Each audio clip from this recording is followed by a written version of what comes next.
Estamos aquí listos para continuar meditando en aquellas cosas que sucedieron en nuestro pasado, en los orígenes de cómo llegó el Evangelio a los Estados Unidos, los que favorecían las instituciones, los que estaban en contra, cómo el pueblo de Dios fue sacudiendo poco a poco esas malarias, esas maneras torcidas con falta de autoridad bíblica y fueron desprendiéndose poco a poco. Es cierto que los cambios no llegan de una sola vez, pero van cambiando paulatinamente o para bien o para mal. En eso nos quedamos el día de ayer, cuando los avances de las mentes liberales comenzaron a querer institucionalizar, ¿verdad?, a la iglesia por medio también del apoyo económico a los colegios o universidades. Y en los primeros años del movimiento de restauración, algunas iglesias apoyaron financieramente a organizaciones educativas y benévolas, como al colegio Bethany de Alejandro Campbell, ¿se acuerda que lo vimos? A la escuela bíblica en Nashville, la de David Lipscomb. En 1936, el hermano Foy E. Wallace observó que un marco institucional había evolucionado en las iglesias de Cristo. Más o menos sin previo aviso, ya somos institucionales. A medida que las instituciones crecían en tamaño y número, Wallace se alarmó más. La idea institucional ya no es una tendencia, decía él, ya somos institucionales. No pasa semana sin que nuestras instituciones nos circulen las iglesias, a través de periódicos, a través de propuestas para ayuda a universidades, para orfanatorios, etcétera, etcétera. Es cierto, no lo iniciamos, pero nos dejaron en la puerta de nuestra casa su adopción y venían etiquetados. Esta es su institución, apóyela. Como quien deja a un niño a la puerta y la única alternativa es la adopción o la muerte. Y decían los hermanos, somos demasiado bondadosos para dejar morir a ninguno de ellos. Así que la hermandad los fue adoptando a todos, a todo tipo de benevolencia e instituciones. Esto está escrito en un magazine conocido como Iglesias de Cristo en el siglo XX, en la página 74. ¿Cuál fue el fundamento para apoyar a las escuelas con el dinero de las ofrendas de las iglesias? Richard Hawkes nuevamente ofrece una evaluación honesta sobre el fundamento para desviar fondos de la iglesia para las escuelas. Esto fue lo que él observó. Los defensores de la institucionalización se permitieron creer que todo lo que hacían a través de la modernización podría estar completamente justificado por el modo primitivo. Aquellos que buscaban impulsar a las iglesias de Cristo hacia una mayor institucionalización, lo hicieron consistentemente en el nombre del cristianismo primitivo, decían ellos, y con apelaciones regulares al patrón del Nuevo Testamento. Como nadie se les había enfrentado y nunca les habían pedido autoridad, pues según ellos tenían un patrón novotestamentario para manifestarse de esta manera.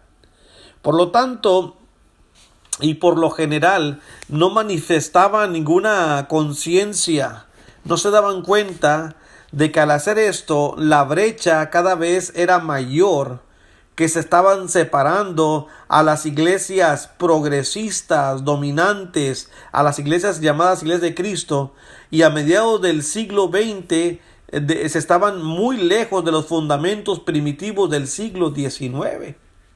Ya no eran lo que en un principio querían ser, y no se daban cuenta. Y si se hubieran dado cuenta o se dieron cuenta, pues ya estaban satisfechos con lo que estaba ocurriendo entre ellos. En otras palabras, hermanos, los hermanos progresistas no estaban dispuestos a abandonar abiertamente su lealtad a la autoridad bíblica. Ellos querían decir que estaban bajo autoridad bíblica. Por lo tanto, tenían que encontrar su razón de ser en las páginas de los escritos sagrados, incluso si tenían que torcer las escrituras para hacerlo, cosa que dio pie a muchos debates muy extensos para poder torcer y querer justificar lo que estaban haciendo. Decían ellos, los fines justifican los medios. El nombre de G.C.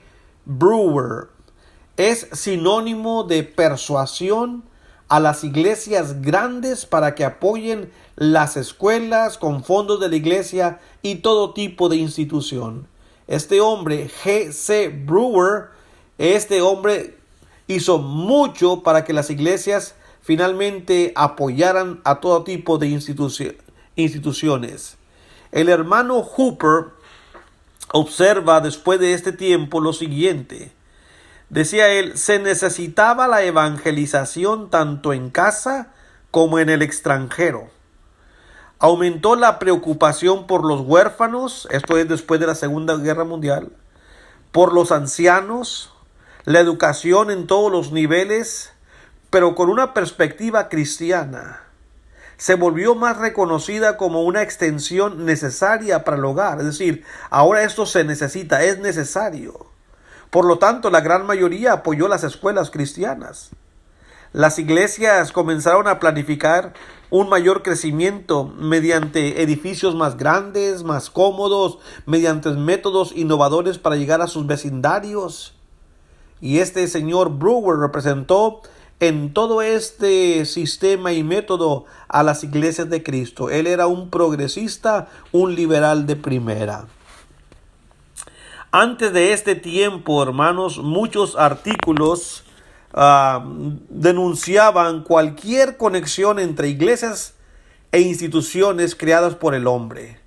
Por otro lado, las iglesias ocasionalmente enviaban apoyo financiero a las universidades. Si no de manera regular, sí por lo general lo hacían ocasionalmente. Los administradores universitarios trataban de cruzar la cerca, por decirlo de esta manera, ofreciendo garantías a las iglesias, diciéndoles que ellos no estaban solicitando fondos, eran solamente invitaciones, y que reconocían que cuando los ancianos de alguna congregación local deseaban contribuir a la universidad, esta no intentaría dictarlos a los ancianos cómo querían manejar esos asuntos financieros, cosa que no era verdad, pero era una propuesta engañosa. Así que las escuelas, las universidades recibieron apoyo muy fuerte, especialmente de las iglesias, especialmente después de la Segunda Guerra Mundial. Debido a ese fuerte deseo de evangelizar a los países del mundo devastados por la guerra, muchos hermanos sintieron que las universidades cristianas eran parte necesaria de ese proceso de evangelización, ya que los predicadores debían estar capacitados. También tenían que mandar misioneros, también tenían que enviar ancianos que cuidaran a los misioneros y esos a los predicadores que habían de enviar. Se fue creando grupos, asignaciones que no están reconocidos en la Biblia, todo con la capacidad económica de las iglesias más poderosas. Así funcionan las instituciones y esto es lo que estaban haciendo ellos. Universidades contra los orfanatorios. Probablemente este fue el tema más emocionante, inflamatorio en el desacuerdo, que involucraba el apoyo a los orfanatorios por parte de las iglesias. Al principio, hermanos, las iglesias, al principio de la década 1920, esto lo hacían regularmente y no eran cuestionados. No, había muy poca discusión en cuanto a la autoridad bíblica para hacerlo. Algunos de los orfanatorios más destacados que eran apoyados por iglesias, no por una sino por varias, está el orfanatorio Bowles en Greenville, Texas. Este fue puesto en 1924 y era apoyado por una vasta lista de iglesias en todo el territorio americano. Hogares de huérfanos de Timpton, en Timpton, Oklahoma. Esto comenzó en 1923, fue donado por el señor Timpton y supervisado por los ancianos de la iglesia donde él era miembro. El orfanatorio de Tennessee, en Columbia, Tennessee, en 1920. Este estaba a cargo de más de 25 congregaciones. Casi siempre tenían problemas para los fondos y se unieron más tarde con el orfanatorio Potter en Kentucky en 1923. Dicho sea de paso, este es uno de los más grandes orfanatorios. Ahora, mis amigos, vuelvo a ustedes porque mi preocupación es que en estos temas no se entienda en dónde está la diferencia bíblica.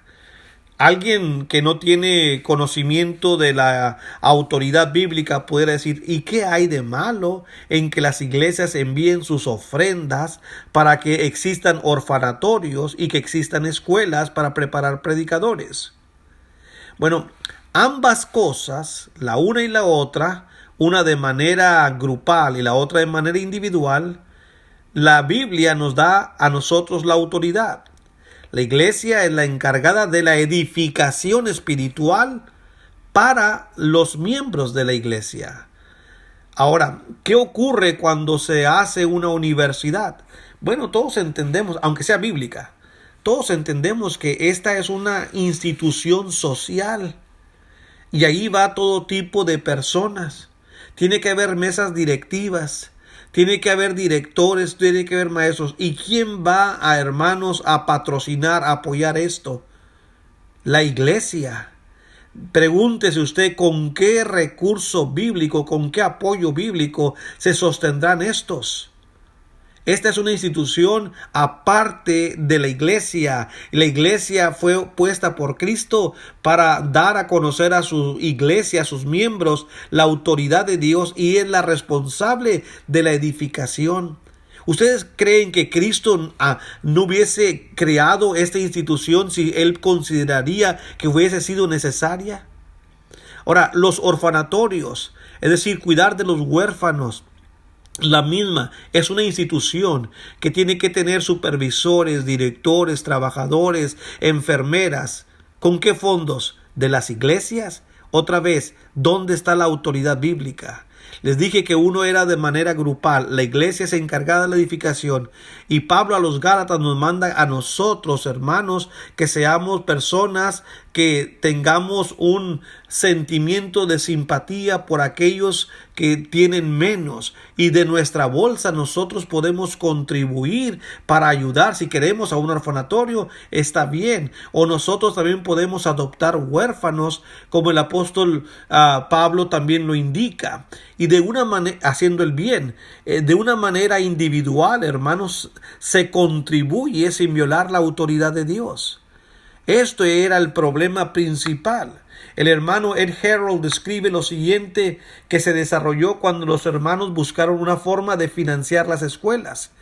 Él mira y nos hace entender la estrategia de estas mentes liberales. Dice, las universidades habían sido sospechosas. No estaban muy de acuerdo la mayoría de la hermandad durante mucho tiempo en la atmósfera antiintelectual de las iglesias. Pero antes de la Segunda Guerra Mundial, pocas personas cuestionaban el derecho de las iglesias a apoyar a los pocos orfanatorios que existían hasta ese entonces.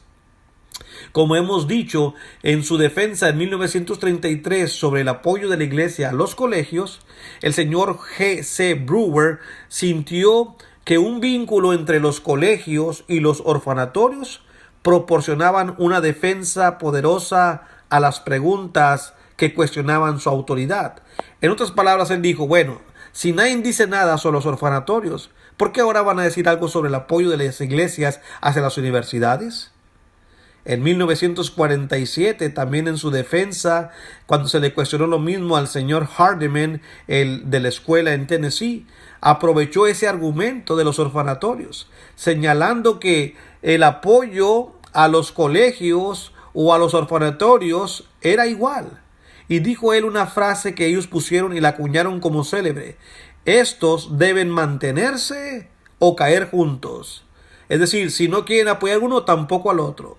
Y cada vez que se les cuestionaba por la autoridad bíblica para hacer esto, los que favorecían el apoyo de la iglesia a las universidades cambiaban el campo de batalla a los orfanatorios. ¿Por qué? Porque entendían muy bien que había una simpatía mucho más amplia en las iglesias por los orfanatorios que por las universidades. Y a quienes se oponían a ambas cosas se les comenzó a llamar peyorativamente los antis. Gracias por su atención, mis hermanos. Gracias, que Dios les bendiga. Analicen esta palabra para que nosotros también tengamos fundamentos, porque esto no se acaba. Esto tenemos que seguir viéndolo cada día hasta el día presente también. Que Dios les bendiga.